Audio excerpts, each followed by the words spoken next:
cuestión de justicia. Digo, la mitad de la población...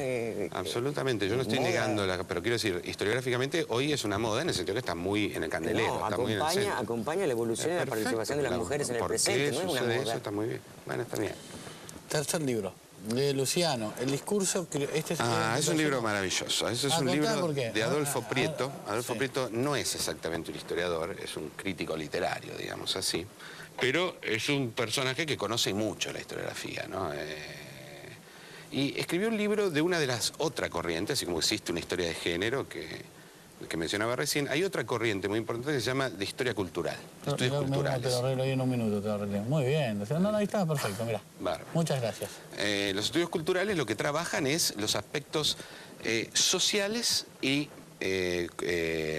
ideológicos, los imaginarios de una sociedad alrededor de cómo esa sociedad construye esos imaginarios.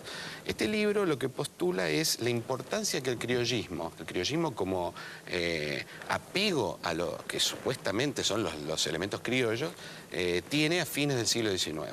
Entre fines del siglo XIX y fines del siglo XX. Y sobre todo, y esto es lo más notable, cómo los inmigrantes adoptaban estas prácticas, ¿no? y esta cultura criollista, alrededor de formas de organización de la social, infinidad de grupos criollos, grupos para los carnavales, que tocaban elementos propios de la cultura criollista y convertían a los gauchos en una especie de enorme... los valoraba muchísimo, ¿no? La idea de que el gaucho y los inmigrantes no tienen que ver no es cierta. Y sobre todo un gaucho, que no era nuestro gaucho más famoso, que es Martín Fierro, sino Juan Moreira. Es decir, hay toda una cultura popular en la que los inmigrantes tienen un lugar muy importante que se constituye alrededor de la valoración de la figura de Juan Moreira, y es una valoración de una figura de un gaucho rebelde, digamos, ¿no? No de un gaucho. Y finalmente, ¿cómo? Esto forma parte de la gran operación que hace en su momento Lugones, pero que luego hará una parte importante de la élite cultural, que es no solo poner el gaucho en contra de los inmigrantes, que es lo que habitualmente se dice, sino robarle los gauchos a los inmigrantes, ¿no? Lugones, en su afán nacionalista, dice no, el gaucho argentino por excelencia no es Juan Moreira, es un gaucho matrero, ladrón, sino, sí, no es Juan Moreira, sino es Martín Fierro, ¿no? Que, por cierto, es matrero en la primera parte, pero todos sabemos que después José Hernández, yo creo que no con mucha fortuna, escribió una segunda parte, en donde muestra un gaucho muy raro, ¿no? Un gaucho que da consejos buenos a sus hijos.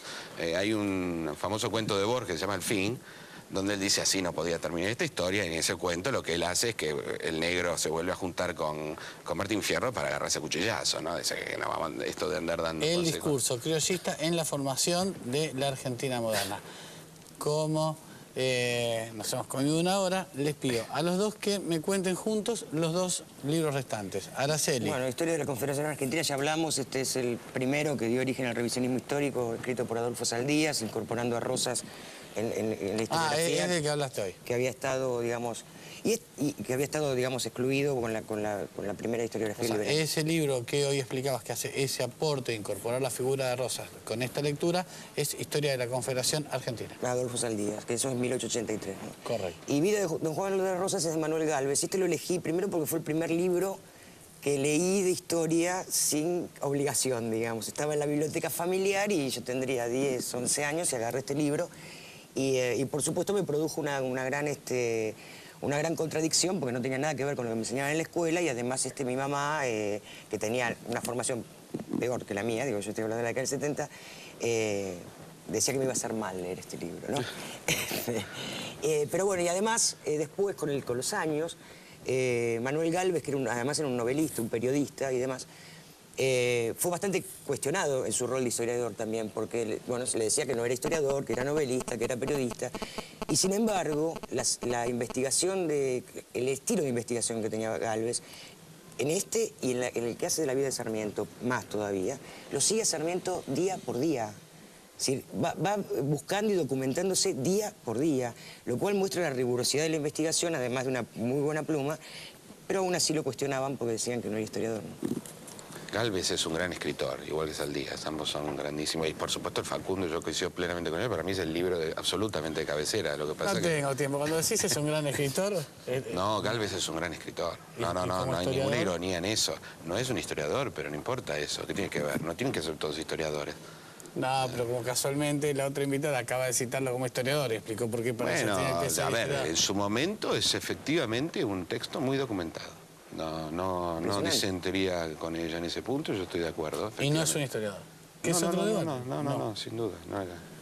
Hilda Sábato. Bueno, yo traje otros 2 libros. Uno es La política en las calles de Hilda Sábato, que es un libro... Entre el voto y la movilización, Buenos Aires 1862-1880.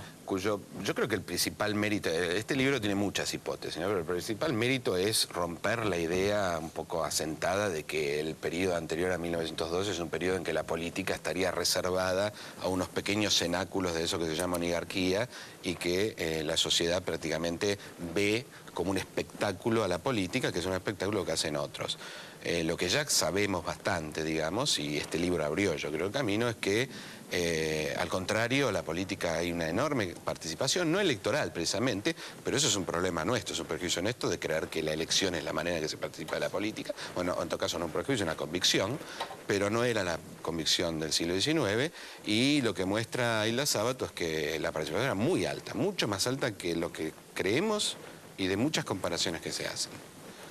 La invención del peronismo en el interior del país, el último de los 5 en la agenda que nos acerca Luciano.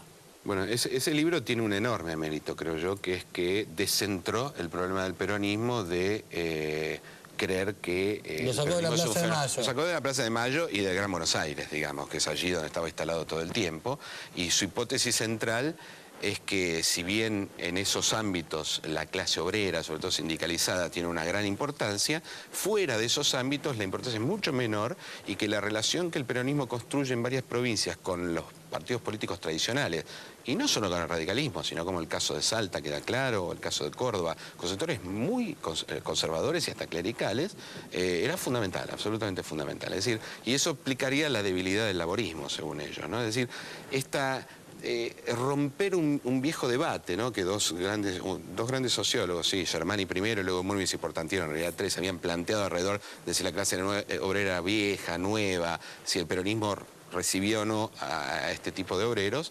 Ellos dicen, bueno, esto es válido en todo caso, pero para un espacio muy limitado de la Argentina. Luciano de Previtelio, muchas gracias por venir. Araceli Bellota, de verdad, muchas gracias por venir, por aceptar esta suerte de debate con los libros en la mano, que es mucho más divertido. No, la idea era justamente esta, que cruzando lecturas también cruzáramos ideas. Si te pasó, como suele ocurrir cuando nos dedicamos a la ficción, cuando le pedimos a los artistas que vengan y nos cuenten sus lecturas, si te pasó eso de querer leer un poco más, si te fuiste con un poco más de ganas de entender qué pasó en la Argentina del siglo pasado y del anterior aún, si de verdad tenés un poco más de dudas sobre quién fue Rosas, me parece que lo hemos logrado. Tenemos esa posibilidad, nos damos ese lujo, el de pasar una hora entera. Si queremos, hablando de libros en tele, estamos muy agradecidos por eso. De hecho, aprovecho para agradecer también que estamos ternados para los premios Capit, justamente por este programa, que disfrutamos muchísimo de hacer, así que doble premio. Sí, me están haciendo señas de todos lados, fíjate que no es casualidad, me he olvidado. Yo tuve una invitación para Sotoboche. Cada uno de ustedes. Muchas gracias. Muchas gracias. Que se coma riquísimo, lugares extraordinarios, y yo no casualmente me las estaba quedando. El mejor resumen periodístico, a él también le pasa, si metes un chiste en el mismo tono, él se ríe. Pero me dejó garpe todo el programa. ¿Para qué está un canal de noticias? Para lo que viene ahora, un resumen periodístico.